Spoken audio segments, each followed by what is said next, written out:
Washington cruising for a bruising this week. Do you trust Louisville? And the Big 12 is rewriting bylaws on the fly.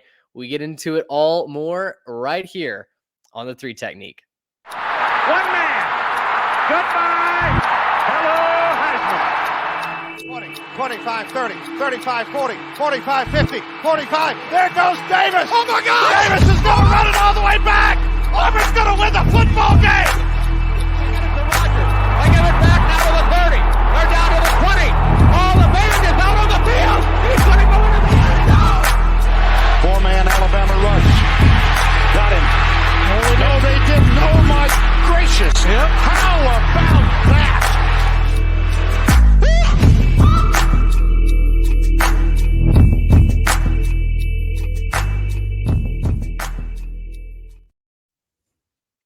Gentlemen, it is another week of college football. It is the infamous SEC bye week here in the middle of November. A lot of snoozing, I think, will be happening on Saturday afternoon. Couches around America will be populated with those maybe taking a little afternoon siesta, but not here, not on the Three Technique. We will be rocking with you all day long, creating content, letting you know what is going on around the country, along with Trey Reeves, Garrett Turney. I'm Mitch Mason. Guys, I'm bootstrapping it today. We are at Casa de Mason. A little bit different setup here today, getting ready to enjoy the holidays. My favorite time of year. Maybe not this particular weekend, but we have rivalry week coming up a week from now. Thanksgiving is coming down the barrel as well. I mean, gosh, it's hard not to step outside with quarter zip on into the crisp Texas fall and not at least be happy. Am I right here? Oh, absolutely. We've got high school playoffs in the state of Texas as well. Big matchup that Mitch and I will take in Friday night with Duncanville and Rockwall Heath. So we're excited for that as well. But yeah, it's a wonderful time of year. I'm excited to be on my couch all week next week watching football. We got the preseason basketball tournaments. I love those too on the Feast Week branding. That's awesome. Yeah, that's right. Too. So great time to be a sports fan. Yeah, man, it's the best time of the year, the most wonderful time of the year to watch some football, to sit down, eat some food. If you're Mitch, sit in a tree. That's also a fun thing to go and do in the fall. Loads of good ways to spend your time in the fall. We're glad that you're spending it with us watching some college football. That's right. I will be bow in hand Saturday afternoon. I'm very, very excited about that. But guys, we've got a smaller slate of games, admittedly, to break down this week. But we've also got a couple of things to get out of the way right off the top. We'll jump into the pre-snap notion in just a second. Of course, want to let you know we're brought to you as always by the Transfer Portal CFB. Some of the best college football coverage content going on over on their Twitter account, their website as well. You can find our weekly column, headlines and review over there. We got up a bonus reaction to Jimbo's firing at Texas A&M over on our YouTube channel. That was featured in our weekly column as well. So if you want to check out more of that, head on over to their website. Of course, also brought to you by our friends at homefieldapparel.com. This is the best possible time to be using our code 3TechPod for 15% off your entire order, or you can go shop using our link. It's over on our Twitter account. I think it's pinned. If it's not, I will for the holiday season, because they are about to roll out some incredible deals on their most popular collections. Their bomber jackets are flying off the shelves. If you have a college sports fan in your life, you don't know what to get them for the holiday season, use our code. Go on over to homefieldapparel.com. I promise you, you will not be disappointed, and neither will they. Again, 3Tech Pod gets you 15% off your entire order. Trey, we've got a couple of things that we want to fit into the pre-snap notion this week. First of all, I just kind of want your general reaction to the news that we got just 2 hours ago that James Madison, Jacksonville State are both being denied their waiver for bowl eligibility by the NCAA. This really only impacts James Madison because there are not enough 6-6 teams this season. So it is almost guaranteed that James Madison and Jacksonville State will be able to play in a bowl game. But for JMU, they had their sights set on so much more than just Yeah. playing in a bowl game. They wanted to go to the conference championship, which the Sun Belt presumably would allow them in if the NCAA had granted them this waiver. And they would obviously be the favorites for a New Year's Six bowl game if that waiver were granted. Instead, the NCAA, to nobody's surprise, is out of touch and doesn't care about their student athletes. Yeah, I saw a lot of people tweeting the old Brian Bosworth picture with the National Communists Against Athletes t-shirt that he had, and it's that same vibe, right? Yeah, JMU had every right to be positioning for possibly a New Year's Six bowl game, and now they're going to end up at best in a Cure Bowl or a First Responders Bowl tier type of game, and that is really, really frustrating if you are a fan of the Dukes, as we're oppressed by a far off dictator. That's absolutely right. Shout out to my U.S. history kids. They would understand that reference after these last couple weeks. But yeah, it's just really frustrating. And, James Madison has been one of the most consistent programs in the whole country over the last decade or so. If anybody deserved that waiver, if anybody deserved the NCAA saying, you know what, we're going to cut somebody slack, it's the Dukes, because they've shown it at both levels. They've been the model for the transition, right? Like every other team from now on out that makes the jump from FCS to FBS is going to look at James Madison as the model for how to do that, because they did it so successfully. Garrett, it feels like the case against the NCAA continues to grow. It's just yet another domino that's been tipped over that eventually seems like it results in a coup against the NCAA. Some other governing body taking over with the NIL, with transfer portal. The NCAA clearly has no idea what on earth they're doing. And it's one thing when the industry gets to scramble and try and figure out a solution. It's another thing when they just hold a program back from something that they so clearly deserve. Right, and there's just about no reason to do this. All they would have to do is just wave a wand and say, okay, yeah, you guys can go because you've had a great season and you guys have been great the last couple of years since jumping up. And this was a stupid rule in the first place, and we messed this one up, and it's a bygone era, whatever, right? And this would be the perfect time to do that because of how much change is happening in the sport with NIL, with the transfer portal, with conference realignment, with the playoff expanding. This would be a perfect time for the NCAA to say, well, it's new times. We need to change our rules a little bit. And they could backpedal off this one real hard while not looking like they were stupid. But instead, they just decide to double down and triple down and quadruple down on not letting James Madison play in their own conference championship. I know it's not their direct decision, but this is what they're keeping them out of.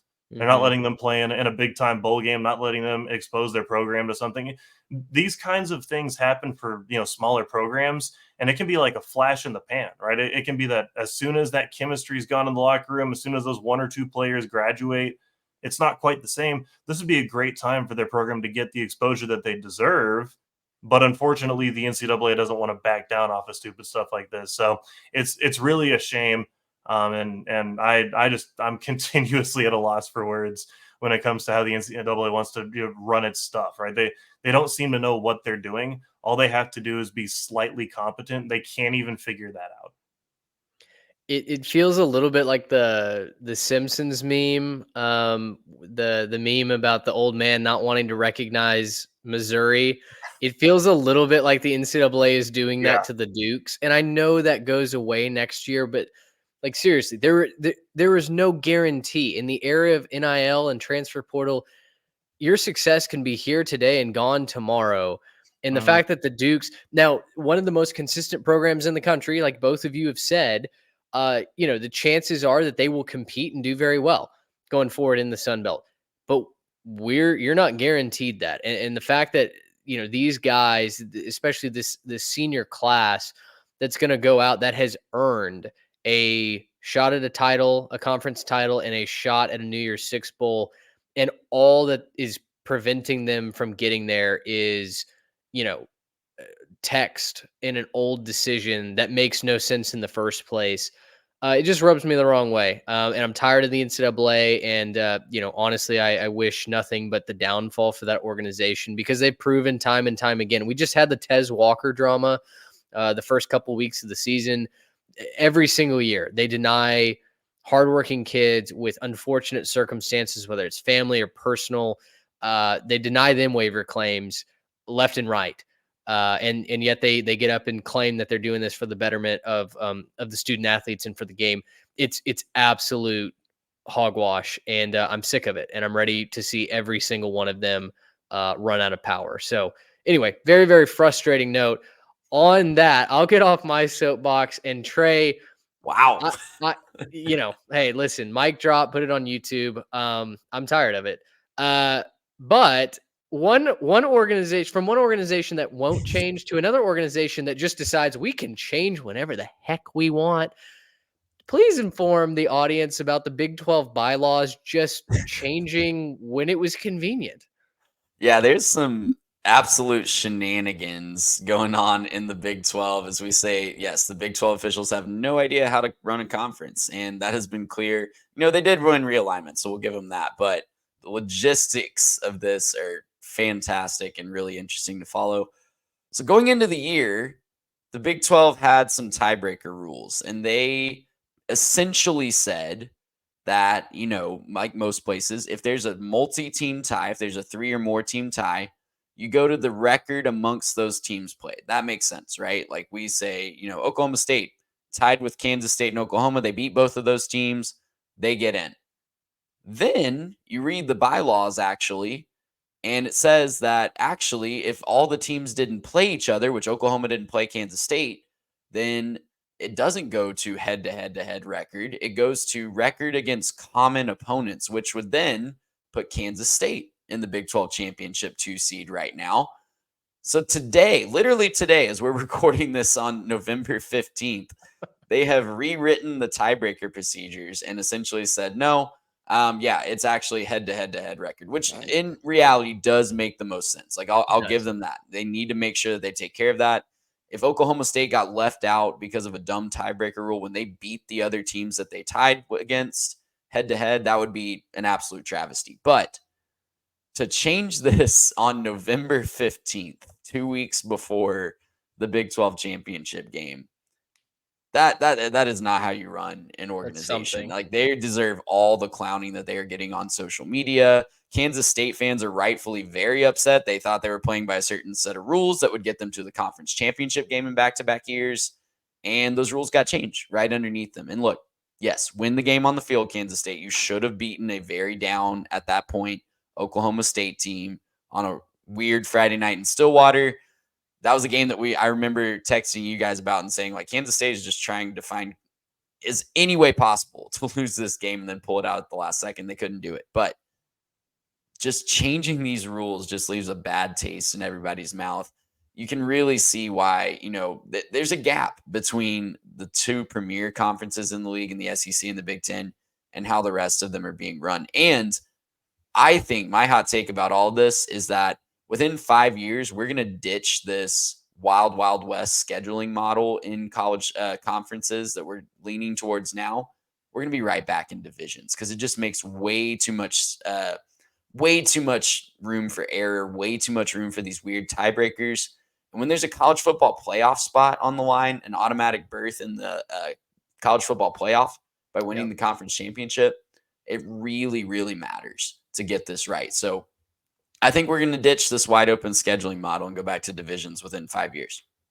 Now, listen, I just went after the NCAA, right? Got on a soapbox. I'm not about to get on another one, but the timing is just malpractice. I think it's the Big 12 once again fumbling over the simplest things. This has not been a well-run conference. And, I feel like this is kind of Brett Yormark's first fumble since he's taken over.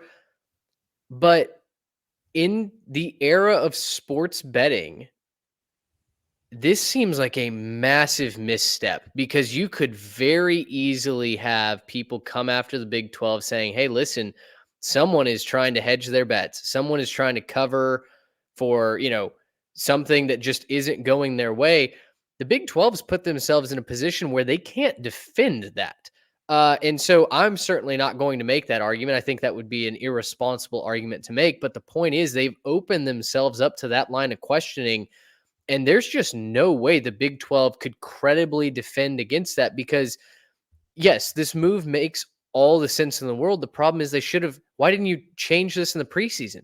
You should have taken care of your business, your administrative business before the season gets done. You got lazy, you forgot about it, and now you are between a rock and a hard place. I think, administratively, it's just another bad look for a conference that, is losing Texas and Oklahoma this offseason. Yeah. Just stunned silence. Just Stunned stunned silence. just Yeah, drop the mic absolutely. once again. Anyway, let us know what your thoughts are. Obviously, two very kind of pivotal decisions in the world of college football this weekend. Interesting comments from Mike Oresco, the commissioner of the American Athletic Conference, about the new playoff model, what that seems to be trending towards. We'll cover that on another show when there's some more concrete evidence. But if you're interested in some of those rumors, just head on over to Twitter, X, and search those up. I think it's really, really interesting what the playoff committee might be moving towards as far as future playoff seeding in the 12-team model. But guys, pre-snap notion out of the way. Let's get into our 3-tech big three. And there's really one marquee game this weekend, right? And it's Washington at Oregon State. This is a 6:30 kick on ABC. Washington in the thick of the playoff race right now. They're going to Corvallis, where we know weird things happen, especially under the lights. Now it's going to be under the lights in the second half, I guess. This is an afternoon kick on the Pacific time zone. But Oregon State, guys, opened as a 1-point favorite in this ball game, to the surprise of many. My question to you guys is why? I mean, it's a great defense playing at home. And, if you haven't been paying attention, Jonathan Smith is running a heck of a program up at Oregon State, and they have for quite some time now. So it makes sense. This is a very, very good Oregon State team. Washington has looked lackluster in certain games. I think they, looked very, very good in the second half against Utah last week. But it makes sense, right? Like, this is a home game for Oregon State. That's a great crowd. It's going to be a fantastic atmosphere. And it's an elite defense at home, at night, in November. That's typically the recipe for being favored. Well, and let's not discount what Oregon State's doing on offense either, right? This is still a really good Oregon State offense. It's averaging 37.9 a game. That's 14th in the country. So while Washington certainly gets the props on offense, and they should, they're a prolific offense. They're fantastic. I still think you have to look at this and say Oregon State might just be one of the more slept-on teams, mostly because people are sleeping when they're playing a lot of times. It's just people aren't watching their games. Mm-hmm. But if you've been missing out on what Oregon State's doing, now's your chance to watch and see what this program can do in a big spot against a team currently vying for a playoff spot. I totally agree. On the heels of the Washington, the Washington Supreme Court, the state Supreme Court ruling in favor of the Pac-2, that Oregon State and Washington State now control the future of that conference, which is just a massive win for those two universities who have been done absolutely wrong. They've gotten the shortest end of the stick imaginable, and both are having success in major college sports right now. And I feel really good for Oregon State that they still are going to get their moment in the spotlight. And guys, listen, we break it down in our X's and O's here, and Trey, I'll turn it over to you, but a good defense at home, that has been my playbook all season long. It's been something that I've ridden to a lot of wins. There is no doubt who has the better defense in this matchup. It's the Beavers. Yeah, absolutely. And I've been higher on the Washington defense than most. I'll admit that. I think shutting out Utah last week in the second half was very, very impressive, but Oregon State has the defensive advantage here. I'm really interested to see how DJU matches up when he has Michael Penix Jr. across the sideline, because we've seen DJU really revitalize his career this year in Corvallis. It's been a fascinating under the radar story. I feel like not a lot of people are talking about it. Hopefully it gets some light shined on it in the national podcasts and on the national shows this week. But it's been a fantastic story. But we have seen in the past when he has comparable talent, has to go back and forth. sometimes he cracks under that pressure. So I'm interested to see if he truly is a new man, if he can go toe-to-toe with Michael Penix Jr. If we're ready to get into picks, I'm going to die on the Washington Hill, guys. I don't know. I know that they're the dogs in this one, no pun intended, but I'm going to take Washington. It's a tough environment. It's a tough situation that they're going into. I wouldn't be surprised at all if Oregon State wins this game. But I just think Michael Penix Jr. finds a way. I think he's still playing at a high level, even when the team as a whole isn't functioning as well as was at the beginning of the year. They're 10-0 for a reason. I think they get to 11-0. Garrett, on the Jimmys and Joes, Damien Martinez seems like he could be an X factor in this game. Over 1,000 yards rushing, 7 touchdowns. Washington's front seven, like Trey mentioned, they've been, I think, better than what the statistics by themselves show you. And I've been a proponent of the Huskies defense as well. But their front seven is going to be under fire this weekend on the road. Oh, for sure. And I mean, this is the identity of what Oregon State wants to do, right? They're wanting to run a balanced offense. They want to run Damien Martinez as one of their primary weapons. And that's just what they're going to want to do. So, if you're Washington, you have to know that, obviously, but they've stepped up to the task the last several weeks. I mean, there have been teams that have wanted to run the football. Look no further than Utah. They stepped up. They did enough to win that game. Now, obviously, I think that Oregon State's the better offense. I mean, they've been more consistent throughout the year, and I'd also venture to say you're probably looking at a better running back in Damien Martinez than anybody that Utah has in their backfield as well.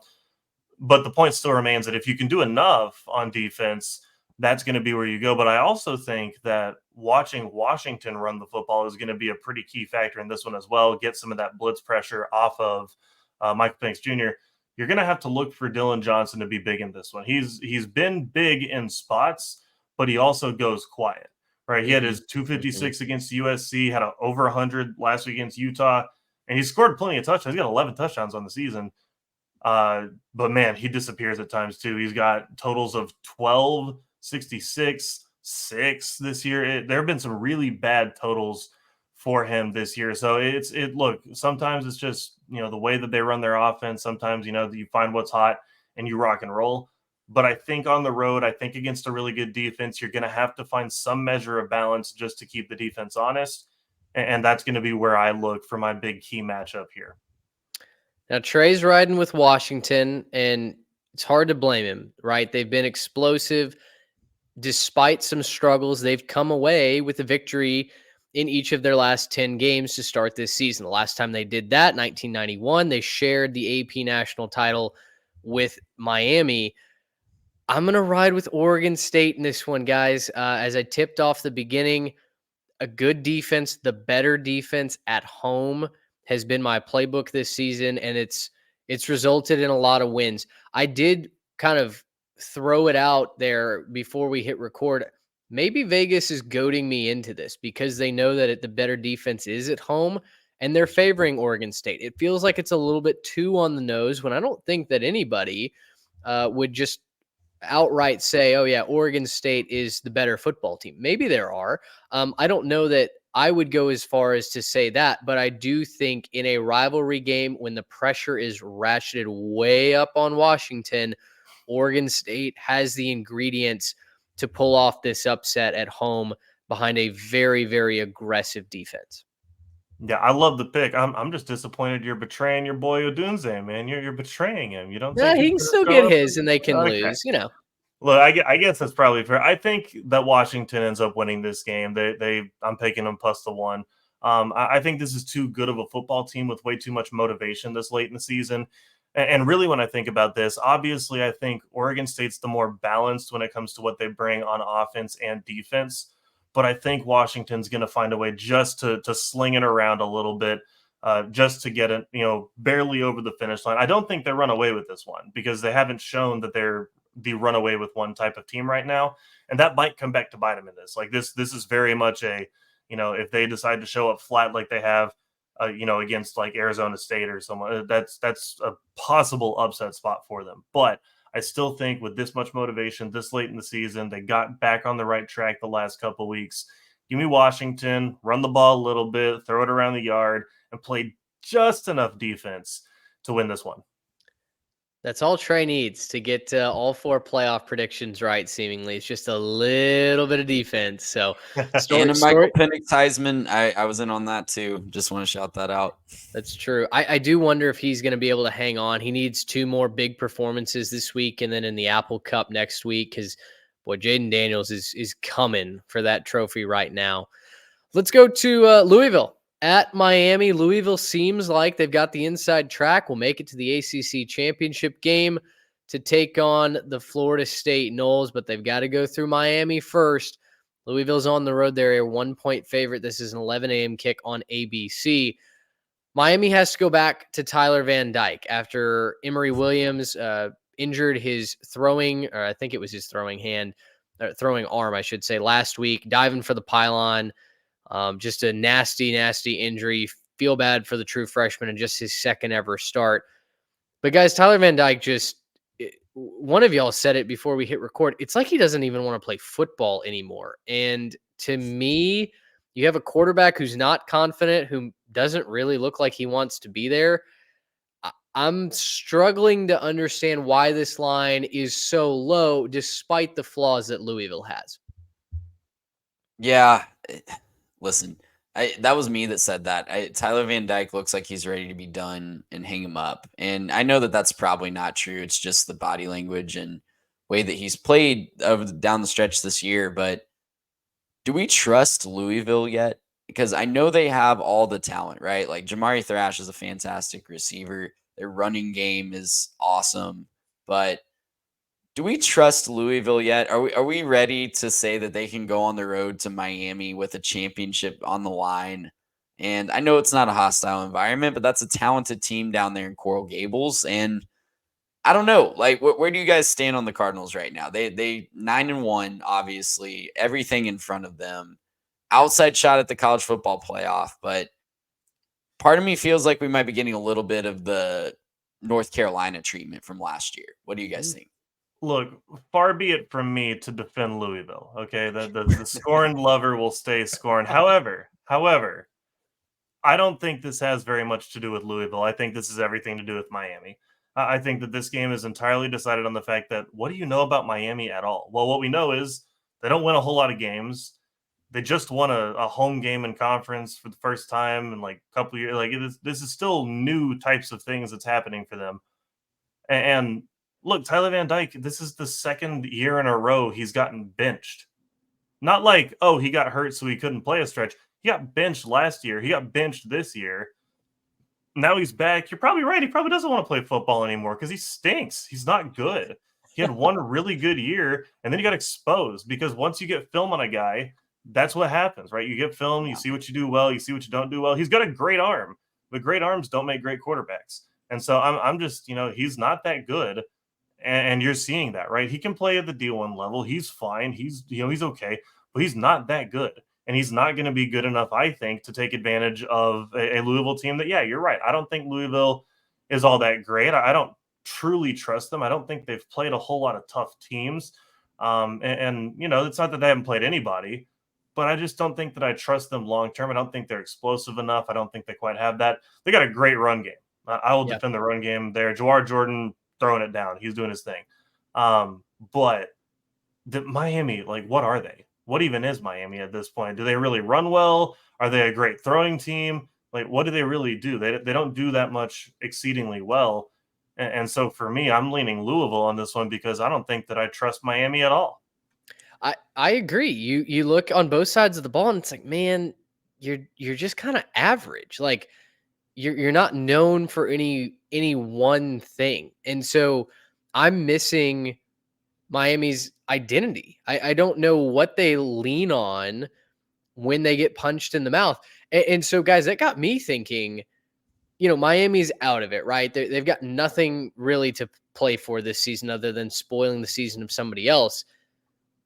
Is this a legacy game for Mario Cristobal? Even though the attention is on the other sideline, when I think about it, I kind of tend to think, yes, he's got to show something. Otherwise, listen, these seats heat up hotter than that at any point in college football history. What has Cristobal done on the field to show that he's actually a good coach? I mean, he was a great O-line coach for the Crimson Tide a while back, right? But yeah, I mean, it's put up or shut up time very, very soon for Miami. If not now, then very, very early next year Yeah. as we expand the playoff. And I think a lot of programs are going to be looking around saying, okay, if we can't make a 12-team playoff, what are we doing here? Miami is certainly a program of that caliber that would be asking that question. So, yeah, winning this game would go a long way. Obviously, you don't make decisions based on one win or one loss, but winning this game would go a long way for Cristobal, winning the fan base back. It would set them up for potential for 8 wins, which would be a huge step forward. Increasing by 3 in one offseason is huge, but they're going to be up against it, right? Like, I just don't know that for all that I said about not trusting Louisville, I definitely trust Miami less in this one too. So everything's up against the Hurricanes. It's a big opportunity, but they've shown time and time again that they can't rise to that opportunity. Well, and it's not Miami, it's Cristobal. That's the problem. Miami could be good. They could be a really good team. They've got everything in front of you that you would want. They've got big money. They've got, a great fan base. They're in a good location. They could be great, right? This isn't a team that really has that much excuse. But guys, if you travel all the way back to episode 1 of this podcast, the first thing we did was our best coaching hires of last offseason. Yeah. I left Cristobal off my list. And a lot of people, later texted me saying, what happened with Cristobal? Why didn't you put Cristobal on the list? It's because I didn't think he was that good. His legacy game at this point in his career is Georgia Tech. That's his legacy game right now, is the fact that he was so poor at the in-game management that he let a team climb back from Hades to find their way back to victory. And look, this is just, he's not a good coach. He's won like 1 home game, 2 home games in conference, maybe. I hadn't even been paying attention because they're just irrelevant, right? They're not that good of a program under Cristobal, and I don't think that he's going to have success there. So, look, we can say whatever we want to about Louisville. I think they're fine. I think they'll keep having a good season. Like they'll end up in a good spot this year. They'll probably get dumped in their bowl game, but I just think, look, Miami's not good. Miami's just a really bad team, and it's all Cristobal's fault because he's just not a good coach. He doesn't know how to put players in a good position. Well, on that note, let's get over to the picks graphic. I'm going to take Louisville minus the 1. Do I trust the Cardinals? No, not really. But I trust Miami even less, and it sounds like that's the exact same boat that you guys are in. Yep, ditto that, and there's the kiss of death graphic right there. Screenshot that, and when Miami gets the legacy win, we'll circle back to that. That's right. We'll see if we're matched up equally on our final game of the week. It's a game that you may not have seen on your top 25 graphic, and well, it's not a top 25 matchup, but it still has massive postseason implications on the line. The SMU Mustangs go on the road to take on the Memphis Tigers, 11 a.m. on ESPN2. Guys, tune into this one. I think this could be a lot of fun. You've got the SMU Mustangs, who are still potentially one of the favorites to make a New Year's Six bowl. This is essentially a American semifinal game. The winner of this, in all likelihood, makes the conference championship game. The second semifinal game will be played next week when Tulane and UTSA square off. Can't wait to preview that one. But Garrett, in this game, we've watched the Ponies all season long. We are proud season ticket holders of those SMU Mustangs. The story for me is the defense. The Mustangs defense has improved exponentially from last year to this season. The Ponies couldn't stop anybody a season ago, and now statistically they're inside the top 30 in all major defensive categories, namely the scoring defense, which has gone from 100 plus a season ago to 9th in the country this year. Yeah, this is an awesome rise for SMU. I'm going to kind of let this one be a fun game for me. I wrote both of these teams' preview articles all the way back in the offseason. This is a fun one for me to watch, especially knowing what both these teams had coming. Look, I expected a bunch out of SMU this year and a massive step forward on defense. They have blown me away in what they've been able to do. The transfers that they brought in here, the leadership that they've had on this team, some of that senior leadership finally stepping up and setting the tone for the younger guys. It's awesome to see. And SMU's been having a great season because of it. and all of the great things that they have coming for them this year, it's fully deserved. They've done a fantastic job. Preston Stone been leading this team really well. Obviously, the running attack, Jalen Knighton, we call him Rooster Knighton, LJ Johnson, Kamar Wheaton, like these guys have been really, really contributing and making it really fun to watch this team on offense. And look, if you look at Memphis, this is still a team that's having a pretty good year, right? 8-2 is still good. This is the same record as SMU. The defense leaves a lot more to be desired, and that was something I thought was going to happen as well. You know, they're just missing pieces. Yeah. I think in a lot of places. They have some studs that can play defense, but there's just too many gaps on that defense, honestly. So, look, when you break this one down, it's going to be a lot of points. I think in this one, a lot of scoring on both sides. I think SMU will have more success stopping Memphis long term, but I got to tell you, man, Seth Hennigan, he's got that thing in him, right? He's just got that gunslinger in him for Memphis. That you know, if he turns it on, if he figures some stuff out, he can make something happen, right? He can bring you back from the depths, and you know that's a really cool thing to think about. So I think that this matchup is going to be a lot of fun. You got to tune in for this one. Again, 8-2 teams playing this late in the season, and it's not a top 25 matchup. Well, it can only be a G5 game, right? So tune in. It's going to be a lot of fun, and enjoy yourself because of it on a light weekend. Trey, Seth Hennigan beat North Texas on the road back in his hometown of Denton, right? He's a Texas kid, a Denton Ryan quarterback, a state champion, went away for school.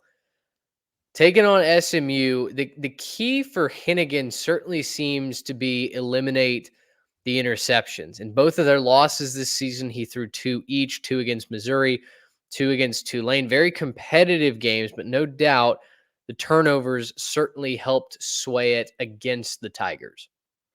Yeah, absolutely. You said it best. 2 losses were Mizzou and Tulane. Obviously, no shame in losing those games, but the turnovers were the big story. 2 interceptions in both of those losses.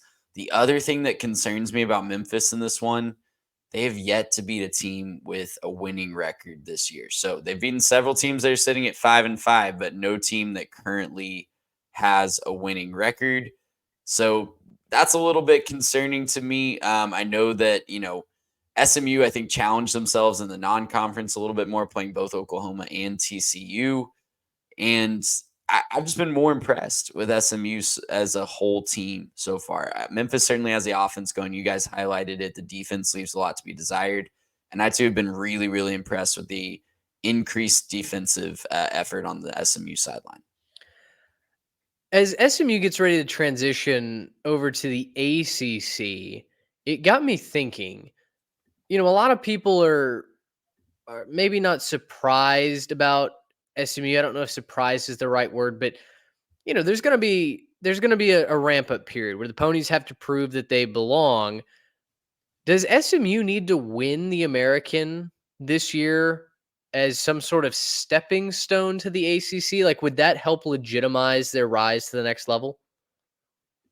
It certainly would. I think, SMU's always been right there in recent years, but they haven't gotten any hardware to show for it.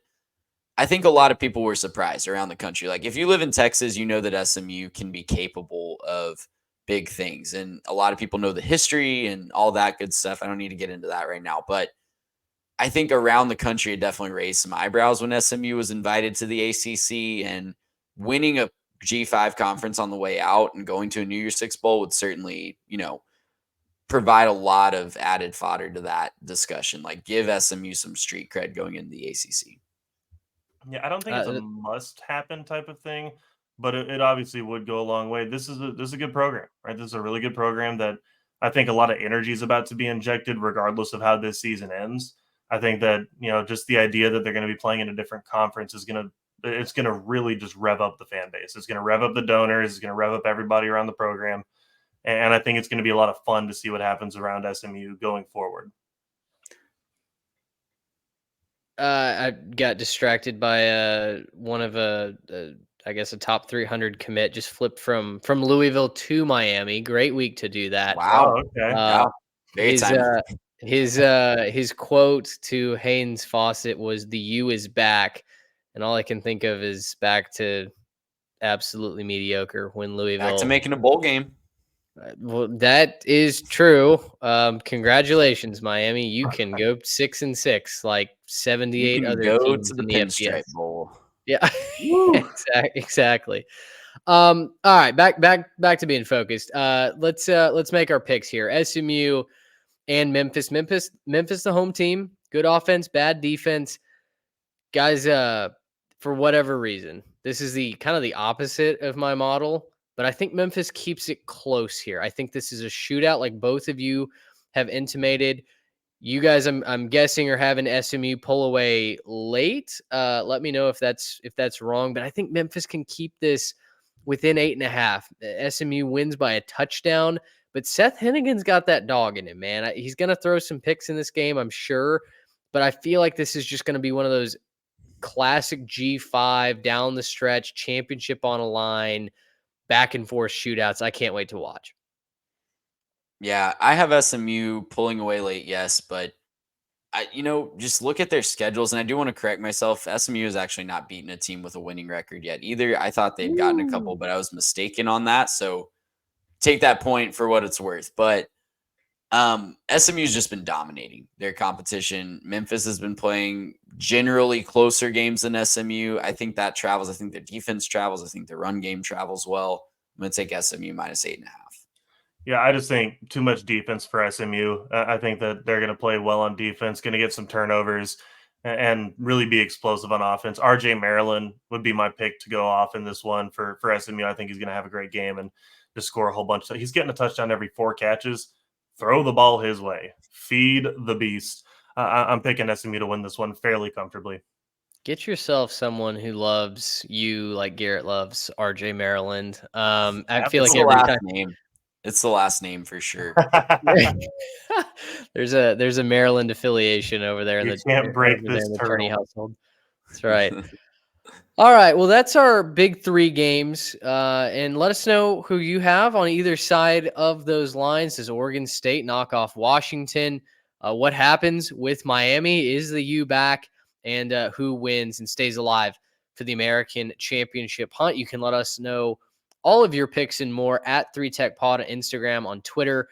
You can write in the show as well at 3techpod@gmail.com if you are not already letting us know in the YouTube comments.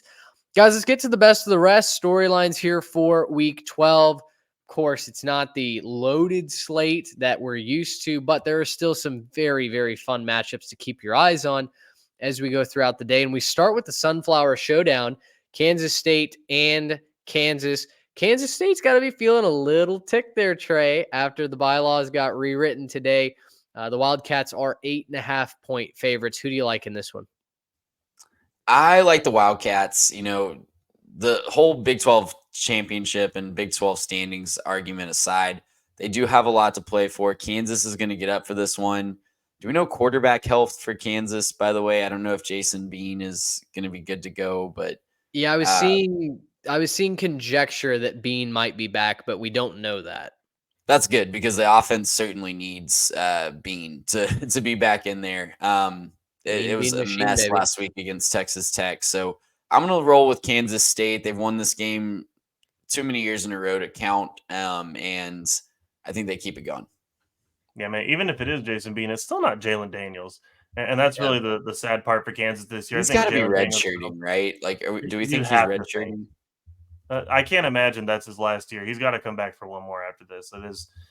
You can't go out on that note if you're Jalen Daniels. So I think if things were different this year, Jalen Daniels playing, I think you have a really, really solid Kansas team this year. And maybe this game turns out different, but ifs, ands, buts, candies and nuts, whatever the saying is. I'm going with Kansas State, and we're going to rock with the Wildcats on this one. They score a lot more points, and I just think that this is a better offensive team with more to play for at this point. Yeah, Kansas State's going to win this game. I think they cover as well. For the Jayhawks, get healthy for the Liberty Bowl. Avenge that loss last year, baby. Come on. We still have everything to play for in front of us. You will not be playing Arkansas, though. You will not be playing the Razorbacks in that game. No, they will not. They might need some 5 and 7 teams to fill those slots, so don't count the Hogs out just yet. But it goes to the We're academic gonna fill it school with James first. Madison before they fill it Wow, with shots, Arkansas. Mitch, shots fired. Arkansas has never been accused of being an academic powerhouse. What are you talking about? Listen, Yeah, I know we a need lot of Rice and UVA and all them in there first for sure. yeah, no, Arkansas is Georgia on the Tech could get in there at 5-7. I still don't know. If Georgia they're Tech's gonna, going to sir. be 6-6. What are you talking about? That is offensive, sir. They play Syracuse and are 6.5-point favorites as we stand right now. That's it. How what's dare Georgia you? Tech's record as a favorite? Listen, it's That heady hasn't territory. happened in 2 decades, Trey. Yeah, I don't know how to handle this. it's heady territory, but Syracuse is not good. Garrett's been telling us every single week Syracuse isn't good. So I feel good about the rambling Preaching the wreck rolling into gospel over the here. postseason. Syracuse is not good. Yeah, exactly. Guys, do a little thought experiment with me. It's a short one. Imagine if James Franklin loses to Rutgers this week. That's a world I want to live in because after Penn State blew last week, a very winnable game if they had just scored some points, I'm off the Penn State bandwagon. I was a believer. I love that program. I really enjoy the culture, the tradition that they have on the football field up in Happy Valley. But oh my gosh, that was as sad an offensive performance as I've seen in a while. And we're Aggies, so we watch sad offensive performances almost every single week. And you're I'm out. marrying into Iowa, so that's just doubling down.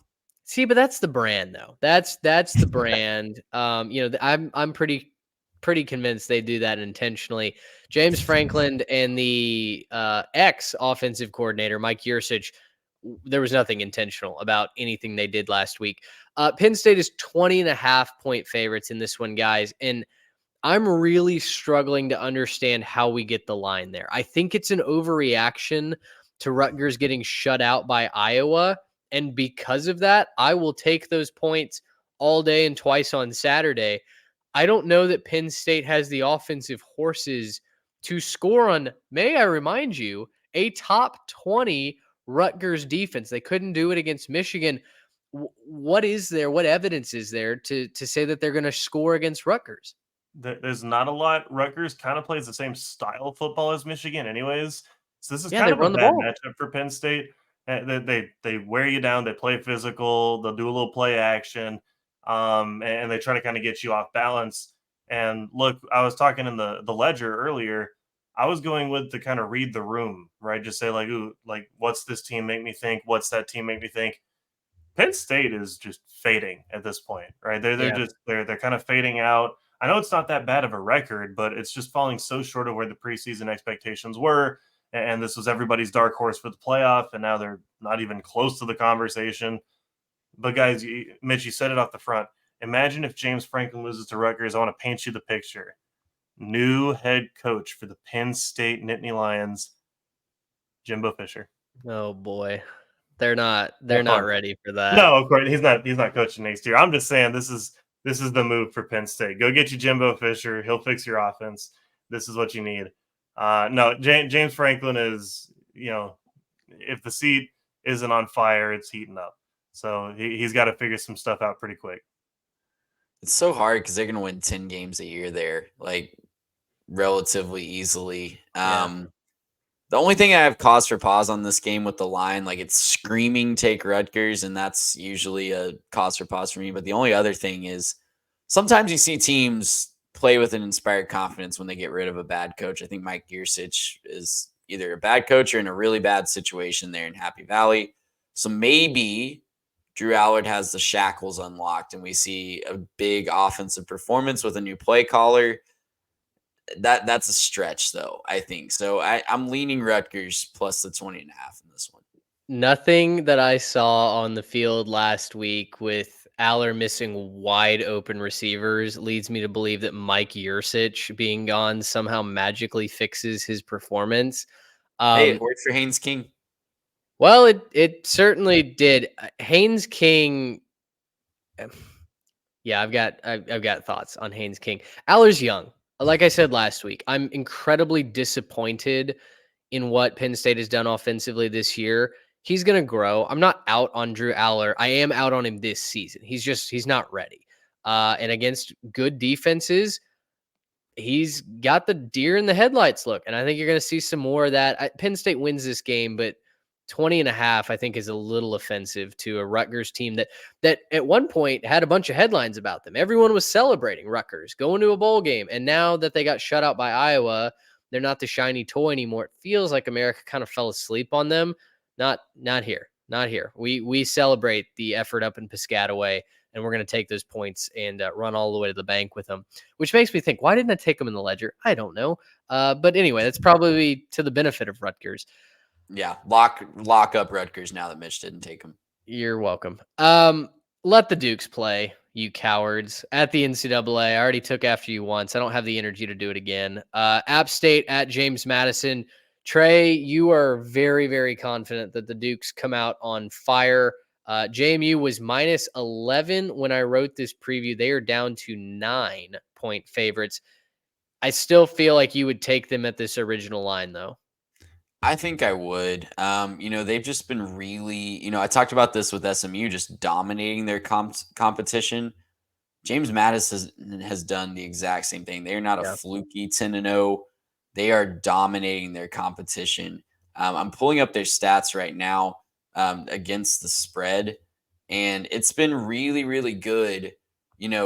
Outside of a couple instances, they're 7-3-1. Anytime the spread is under 25 points, they are only one loss against the spread this year. So they didn't cover like a huge number at the beginning. They failed to cover against it's under 19 points. I apologize, but under 19 points, they failed to cover a 19.5 against ODU. They failed to cover at UVA earlier this year, even though they won that game. But anytime it's been in the single digits, they've covered that relatively easily. Yeah, it's a good squad. My big matchup here to watch is the rush defense. For James Madison, they're giving up 61 on the ground a game. That's pretty dang good. And for App State, it's 190 a game. That is not pretty dang good. I'm rocking with James Madison. They're gonna do what they want to in this one. They're gonna be physical. Keep it rolling, and keep just pie in the face of the NCAA. The only thing that makes me even consider taking App State here is now that the Dukes have been snubbed and can't play for the Sun Belt Championship for sure, App State technically has a chance. Now they have to win this game if they want any hope of playing in that championship game, but there is technically a door.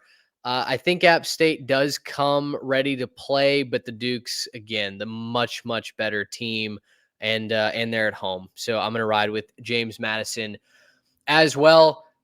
Trey, the campaign to get Arizona to more wins than USC is well and truly alive, and it can be cemented this week. You could get to 9-3 very potentially with a Jed Fish victory. Utah going to the desert to take on the Arizona Wildcats. Arizona was favored by 1.5 when I wrote this preview. Are you surprised by that?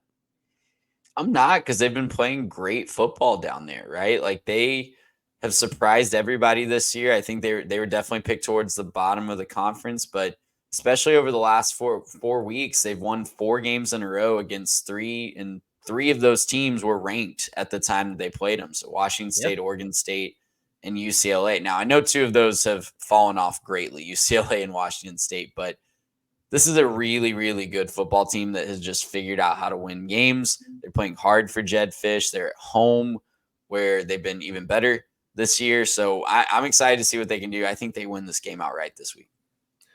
Yeah, man, Utah's offensive identity is just running the football. Obviously, no Cam Rising. That's really hurt them. They've had flashes of being able to throw the football, but really the success is on the ground. Arizona, though, only giving up 99 yards on the ground a game. And I know what you're thinking. Oh, they're playing in the Pac-12. Not a lot of running teams. Try UCLA, Oregon State, Washington, Stanford. There's some really good running teams on their schedule this year, and they've done a really good job shutting it down, playing in their gaps. I'm picking Arizona to win this one. I think they're going to win this game. I don't think maybe necessarily super, super comfortable, but I think they're going to decisively win this one. And I think that this is going to be a huge moment for Arizona. My only concern here is there any chance that Jed Fish is maybe distracted taking phone calls for other jobs right now? Because his name's been floated in a lot those little coaching candidates and the coaching carousel. Jedd Fisch has been a name I've heard a lot for, a lot of the different jobs right now. So I don't think he's distracted. I think he likes what you got going on, but that would be my only concern in this spot. I've waffled back and forth because the Desert Juju is just different in the day versus the night. All of those home games that you guys mentioned under the lights. We know that playing in the desert is weird at night in Tucson. Maybe some of that magic isn't present. But guys, it might not be a stretch to say that Arizona's the better football team this year. They've certainly got the more explosive offense. Garrett, you mentioned the statistics. They stuff the run this season, and that is Utah's identity. I'm going to roll with the Wildcats as well. I initially was on the Utes, and maybe that's just a kiss of death to Arizona fans. I don't know. You be the judge. But I do think Arizona wins this game at home. This is an Arizona team that could very easily compete for a Big 12 title next season, and I don't think enough people are realizing that. But Jedd Fisch has got the Wildcats playing some really, really good football. Let's go over to Knoxville, and I ask you, what is the DEFCON level at Tennessee as the number 1 ranked Georgia Bulldogs come calling? Georgia absolutely deserved to be, if not number 1, number 2. They jump Ohio State to get to that top ranking after throttling Ole Miss a week ago. I think we all wish that Michigan was number 2 behind Georgia and ahead of Ohio State, but hey, we'll take one win at a time from the committee. Nothing that I saw from Georgia these last couple of weeks leads me to believe that they are vulnerable on the road, especially at a Tennessee team whose identity is running the football and has been just straight up incompetent throwing it. Georgia's 10-point favorites in this ball game. I'll take that all day and twice on Saturday. I think the Dogs roll big this week in Knoxville. Yeah, and I know I didn't get a chance to react to Georgia this last weekend because I was out, but I went back and watched that game. Oh my gosh. I know that Ole Miss doesn't really have a defense, but oh my gosh. Georgia looked really good. I was just sitting there, I'm like, oh, Georgia's back.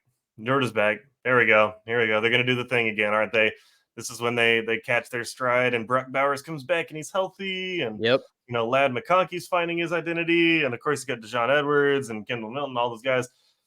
Oh man, Georgia's looking pretty good again. I'm gonna take a minus the 10. Tennessee, Drew, if you're watching this, go ahead and skip forward a couple minutes, but it's not looking good for Tennessee. It's tough sledding for them. Obviously getting beat down. I think that Tennessee's in a little bit of trouble as a program. Things could be going in the wrong direction, not just because of the way the season could finish, but just the manner in which it finishes, right? The you're not losing certain games, you're getting smoked, right? Mm-hmm. You can't get smoked several weeks in a row and expect the vibes to stay high on Rocky Top. So I'm nervous about how they finish this one out. They got to keep it close. If they don't keep it close, things are going to get real rocky and Rocky Top. So I don't think they keep this one that close, but keep it 13-14, right? Don't let them beat you by 20 or 30. Yeah, and I'm not as concerned about Tennessee long-term because I think they've been recruiting really well. I know they've got quarterback talent coming in. That can fix things in a hurry if you hit on a quarterback. So hopefully that's going to look good for them next year. But yeah, this year is, obviously they're not competing for anything of relevance at this point after losing to Missouri last week. So 4 losses is never fun. Like, take that from somebody that's a fan of Texas 8-4, but it's never fun to lose 4 games in a season. I think Tennessee is going to be okay long-term, but time and time again, we see this cautionary tale of not buying into a coach with one big year, right? Like Josh Heupel had the big year last year. You got to back that up to fully buy into them. They're doing a good job. They need to stay the course, but next year's going to be very telling, I think. Just want to clarify. I'm not saying this will ruin the program. What I'm trying to say is, you get smoked a couple of times in a row. It's going to be really hard to pitch that in the transfer portal to recruits and keep things rolling. So, you want to hit on a quarterback. Well, you got to get him in the room. So that's where I think the trouble is if you can't, keep it close, look respectable down the stretch. Get them in the room and keep them in the room now. Yeah, exactly. Just start handing out McDonald's bags, baby. Everything will be taken care of. Dogs roll big this week in I'm on Knoxville. The dogs too. I don't think I said that, but I'm the Dogs. Yeah. Team that just trounced Tennessee last week, we got to talk about 10-win Missouri, guys. That really looks like it is on the cards. New Year's Six Bowl, well within reach, probably, possibly Cotton Bowl for Missouri. If they can beat Florida at home and then Arkansas on the road, those are two very winnable games, gentlemen. Oh, juggernaut right there. Look out. Very, very winnable games. Florida is just a different team on the road. They've been inconsistent as heck all season long. When they win, it's typically at home. On the road, they've looked lost at times. The South Carolina game was in the bag. They found a way to lose that. But in general, this is just a different Billy Napier team away from the swamp. I feel like Missouri is just a stone cold lock to win this game. Yeah, I'm right there with you, especially if we're just talking about outright win. The Zoos look great. Florida has looked inconsistent at best, and Missouri's been an even better team at home this year. So give me the Tigers. Yeah, I think the only way that I'm talking about this game with any real detail is if, Luther Burden tears his ACL and Brady Cook gets his head taken off and, Oh the my. ghost of Tim Tebow comes back to Florida and then Florida pulls off an upset. Then I'll talk about it on the recap, but there's no real reason to talk about this one. Missouri's going to win 10 games. They're going to smoke people on the way up. They spoke Tennessee. Tennessee's, I think, better than both of these other teams. I know that the results in the field didn't necessarily say, but I still think they're better than both these teams left on the schedule. And even if they're not better, even if it's just marginal, Missouri is still much better than both Florida and Arkansas. They're just better than both. So they're going to win 10 games. It's going to be a fun postseason for Missouri. I'm excited to see what they can do to capitalize off this. Kind of similar to what you're saying with Tennessee. Missouri could capitalize on this and start to get some high-level guys in from the transfer portal. I think that could be a program taken off next offseason. Fun stat I saw about Mizzou, if they're able to finish the job here and get 10 wins, it would be the third time since they joined the SEC in 2012 that they got to 10 wins. And they're the only other programs that have done that in that time span are Alabama and Georgia, winning 10 games or more 3 times. Not even LSU? Not even LSU. Wow. Who's the real Tigers, I guess? About that. Well, head-to-head, I think LSU still gets to claim that this season. But Missouri's on the rise, and it's a fun program to watch. Eli Drinkwitz, listen, he's quirky, he's dorky, but he's getting it done. He stands on business, as he told Josh Heupel last week in the post-game handshake. So Missouri, keep your eyes on him. Last real game to talk about, Texas. They go to Iowa State. They need a win, let alone a statement win. We've talked about it. Texas is dangerously close to being left out as a Big 12 conference champion, mostly, I think, because of the records of their opponents in the rest of the conference. One of the biggest reasons why Texas and Oklahoma are fleeing the Big 12. But Texas needs to make sure that they win this football game first and foremost. They won last year in Austin 24-21. They were a Xavier Hutchinson missed time jump away from losing that game. But they have lost the last 3 prior to that game to the Clones, including a game up in Ames. Actually, the last 2 games up in Ames.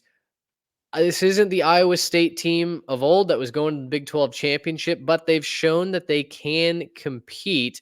You like the Texas Longhorns to get out of Ames with victory, or should we put them on upset alert?